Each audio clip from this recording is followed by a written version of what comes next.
more than a year. August of last year. That's right. And last time I talked, your CD had just come out, your debut CD. Right. And you're back with another one. I am. How is this one different? Well, doing a new thing. It's called Doing a New Thing, and I'd almost say, Tom, that this one kind of picks up from where my other one left off in a way. The other one was Blue and Beyond. Right. And there was a Beyond after that, and this one is called Doing a New Thing.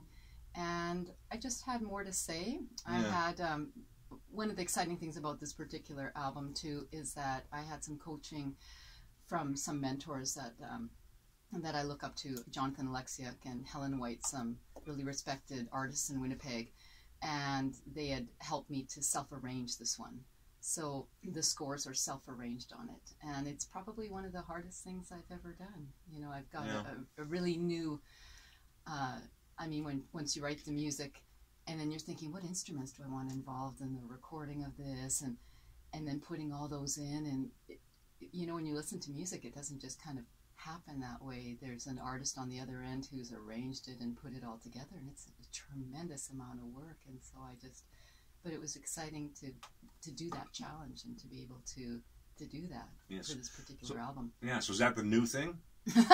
That's part of the new thing, but no, but a lot of the new thing is also just career changes, changes in life, to do with moving from being a professional full-time teacher to moving into the realm of being a professional musician and part-time educator, and just viewing life in a way where I'm kind of feeling like taking life by the horns and just sort of leaving a lot of concerns behind that used to bog me down and sometimes bog other people down, where you care so much about people's perspectives and people's views, and sometimes you're just, you know, life is too short to not follow your dreams and do the things you're passionate about. If not now, when, right? Absolutely. Yeah. Where did you record this? There's a recording studio owned by Jordan Jacque, which is right behind MBCI. It's called Tailored Recording, and he runs that recording studio. He rents out that space, I believe, but it's he's just really fabulous. And I recorded my first album there as well, and I just he's an amazing sound engineer. He's got a great ear, and I just had a blast working with these artists. Nice. And a number of the same musicians that recorded on my first album I had back again.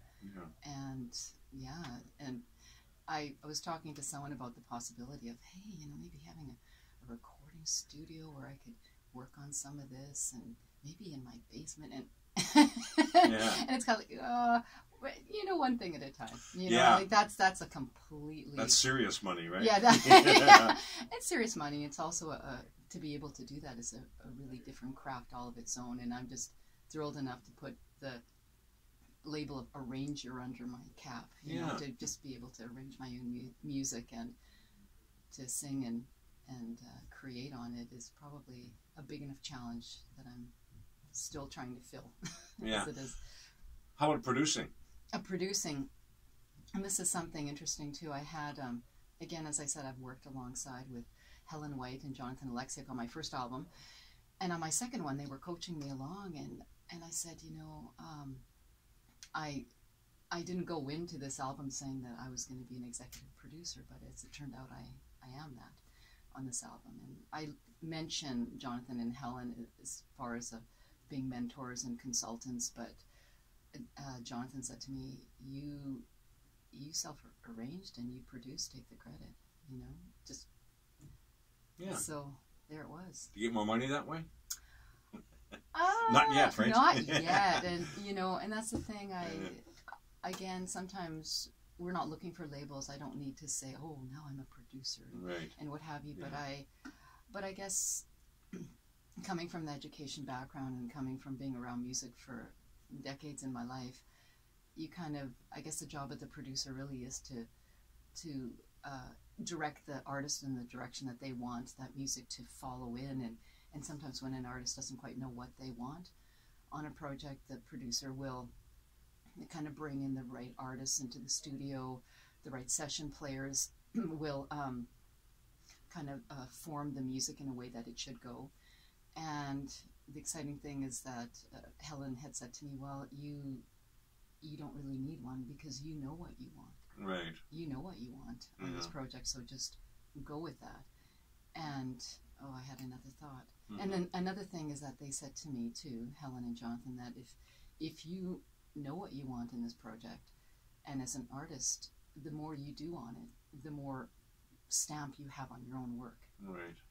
Yeah. So the difference between my first album, which was arranged by Jonathan, my first lead sheets, is that I was in that music, of course, but he had a lot of himself on that, you know, in terms of the beautiful arrangements he did. But this time around, it's even much more personal.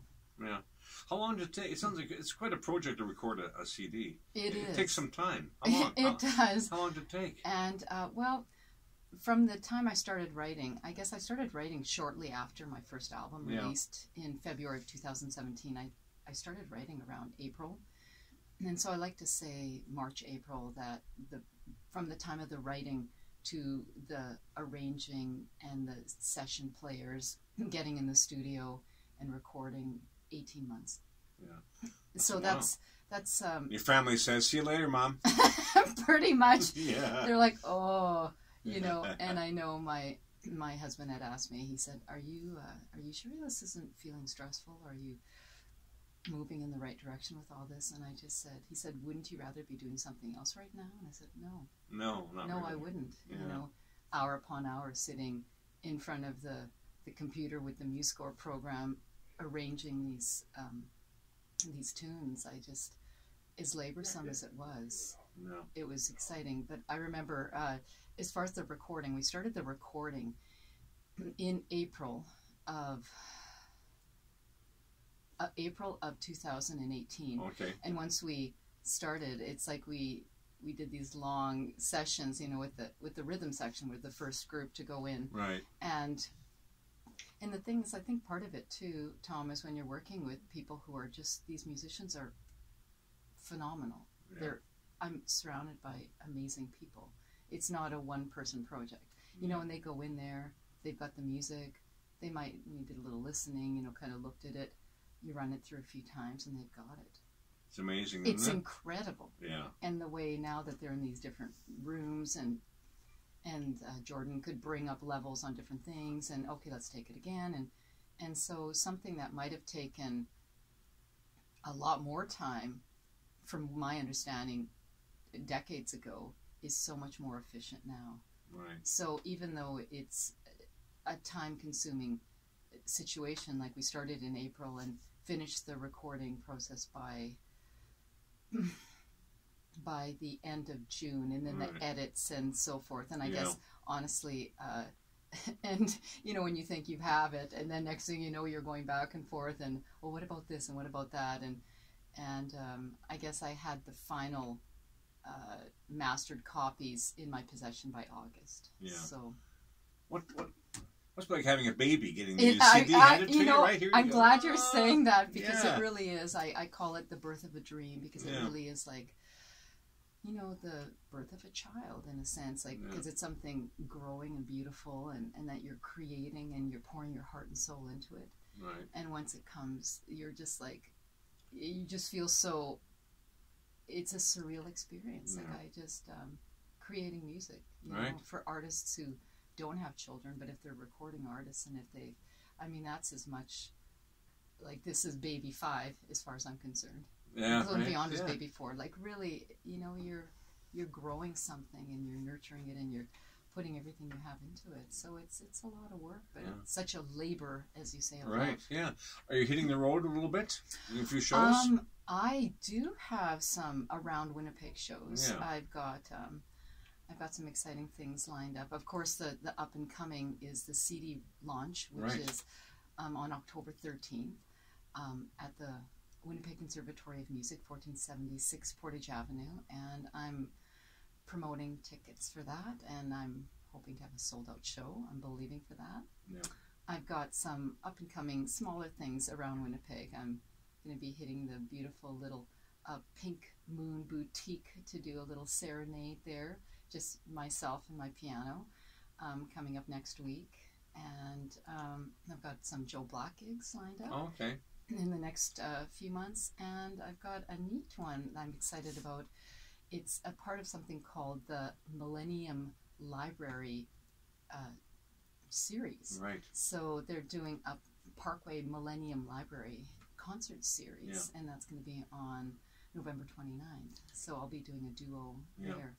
So there's some scattering around, but just a lot of energy and focus, of course, is going toward this. Yeah, you'd be as busy as you want to be by the sound of it, right? Yeah, for sure. Yeah. Now, if people want the CD, where can they get it? Well, currently, it's going to be sold at. It will be sold at the CD launch the evening of the concert, and it'll be a beautiful concert. $20 a ticket, but that will include a light reception. And the CDs in hard copy will be available there. And following the concert in that next week, it'll be on all the download sites as well. Nice. And then, of course, my music has been available in McNally Robinson. This new one isn't there yet, but it'll get there. Oh, Blue good. and Beyond is currently there. Yeah. And I'm hoping to get these guys out on Amazon too.